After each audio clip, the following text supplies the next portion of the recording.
Hey guys, it is I, Kuroninja, and I originally got the idea of rewatching Kakuranger to celebrate its 30-year anniversary. Because back when I thought of it, the only Kakuranger related announcement we got for its 30-year anniversary was that there would be a fan meetup happening in the spring. I didn't think there would be a 30-year anniversary special, so I did a review of a non-existent Kakuranger 30 years after movie as an April Fool's joke. But after the fan meetup, it was announced that there would be a 30-year anniversary special for Kakuranger, which caught me off guard because I was still working on the second video in my Kakuranger review. I wanted to watch it, but I couldn't because I hadn't finished rewatching Kakuranger yet. But now that I have watched every episode of Kakuranger, I can finally review the special. What makes this different from the rest of my Kakuranger review is that I got to see the announcements happen in real time. At first, not much about the cast was revealed. All the Kakurangers were there, and there was gonna be another character named Goro, portrayed by a member of the band Mrs. Green Apple, which made some people think that he would become the Green Ranger of the Kakurangers, which I think was an idea for the season that didn't happen. This wasn't enough to get my attention though, because I was more focused on if Chie Tanabe would appear to reprise her role as the very first Purple Ranger in all of Super Sentai. I started getting more excited though when the villains got revealed. The villains in Kakuranger's 30th anniversary special are new generation yokai based on some of the previous villains from the show. But here's the thing, they aren't just new versions of any yokai. They are all based on villains who are associated with some of my favorite episodes of Kakuranger. Yuki Onna appeared in episode 48 of Kakuranger. Kama Itachi was the yokai of the week in episode 35 of Kakuranger. And episode 20, my favorite episode of the whole season, is centered around the Flowery Kunoichi team. Unfortunately, the Flowery Kunoichi team didn't get cast, but instead we got Flower Ninja Gabura. It might just be a coincidence that the villains of this special happen to be based off of the yokai from my favorite episodes. But the villain in Kamen Rider Geats' summer movie has a lot of similarities with me. In hindsight, I'm glad they didn't bring back the Flowery Kunoichi team for this movie, because if they did, the Kuroninja of Earth Zero would have to make a lot of retcons. But now that I've talked about stuff that happened leading up to the movie's release, it's time to actually start reviewing the movie itself.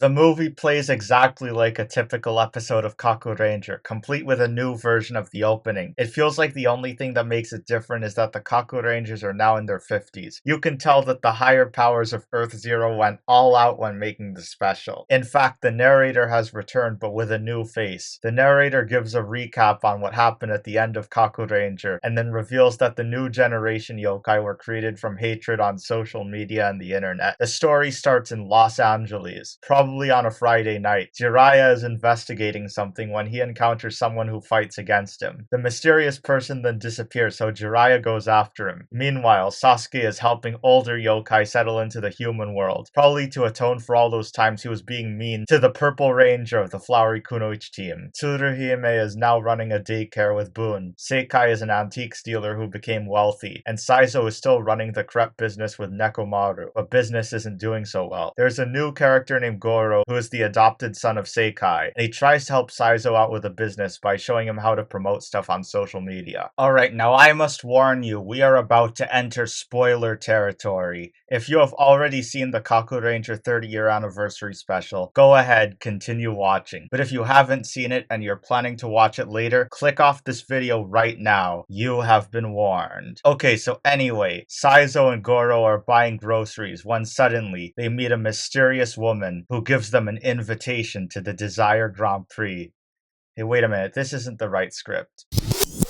Saizo and Goro are buying groceries when suddenly they meet a mysterious woman who turns out to be a new generation version of Yuki Onna, a yokai who appeared in one of my favorite episodes of Kakuranger. At the same time, Sasuke is fighting against the mysterious guy that Jiraiya was fighting against earlier, who turns out to be a new generation version of Kama Itachi, a yokai who appeared in one of my favorite episodes of Kakuranger. Sasuke is almost defeated by this guy, but he is saved by Jiraiya, who still got it. As you know, Jiraiya Jiraiya is my favorite member of the Kakuranger, so I'm glad that even though all the Kakurangers are now middle-aged, he is still in shape. The Kakurangers then meet up in Tsuruhime's house and find out that Goro is actually the son of Young Noble Jr., or Gashadokuro, and on his next birthday he will turn into Daimao's successor. Sasuke decides to go back to the Door of Seals to get the Doron Changers back. But if the Kakurangers left their Doron Changers by the Door of Seals, how were they able to participate in the legendary battle? Well, it doesn't matter how they did it. I'm just glad we're even getting this movie. The rest of the Kakurangers go after Goro, who has run away from home after finding out he's a yokai. The other yokai then find him and turn him evil with the power of the internet, even though we never actually see that happen. This is something that's only implied. But the Kakurangers find him, and then it's revealed that this whole thing was orchestrated by Flower Ninja Gabara, a new generation version of a Flowery Kunoichi Ranger. But the story never tells us where she came from. Anyway, Sasuke returns with the Doron Changers, and it turns out he was able to bring them back because he was assisted by Deus Ex Ninja Man. The Kakurangers then transform, and everyone gets back pain except Jiraiya. After defeating the yokai, the Kakurangers confront Goro, who is transformed into Sanmoto Goro Zaimon. Seikai then approaches him and helps him regain his conscience, but he's still trapped in his monster form. And then, out of nowhere, Diabolus X Gashadokuro shows up and absorbs the power of Sanmoto Goro Zaimon. And then he dies. Tsuruhime then appoints Goro as the leader of the new generation of Kakurangers. There is a bunch of cameos at the end during the credits, but Chie Tanabe wasn't there, so there's not that much to talk about. This 30-year anniversary special was very enjoyable to watch, especially after I finished rewatching and reviewing all 53 episodes of Kakuranger. I have no plans to watch the Kakuranger movie, Super Sentai World, or the crossover with O-Ranger at all. Anyway, even though Kakuranger was one of my favorite seasons, there are still some problems I had with it. One of them was that some episodes had too much focus on the Kid of the Week, but Goro in this special was a welcome addition to the cast. It's also hinted at the end that he might come back. With King Oger in space also being a thing, I have a feeling these spin-off movies are leading up to something big. Kamen Rider's got Kamen Rider Outsiders. Maybe next year we might get Super Sentai Insiders. The villains for this season were also entertaining. While Kama Itachi and Gabera weren't the most interesting, the one who stood out to me the most was Yuki Onna, who stole the show with her standout personality and charm. The last time a yokai and Kakuranger got my attention was in episode 37. I know that she was already defeated by Seikai and Saizo, but I really hope she comes back. Another thing about Yuki Onna is that for some reason, she reminds me of Sumuri from Kamen Rider Geats. Anyway, it was great seeing the Kakurangers in action again, and this is a really great spin-off, especially if you're a fan of Kakuranger like me. I hope you enjoyed this video and the rewatch that came before it. If you did, make sure to like, comment, and subscribe, and remember, I have nothing to do with Kuroninja.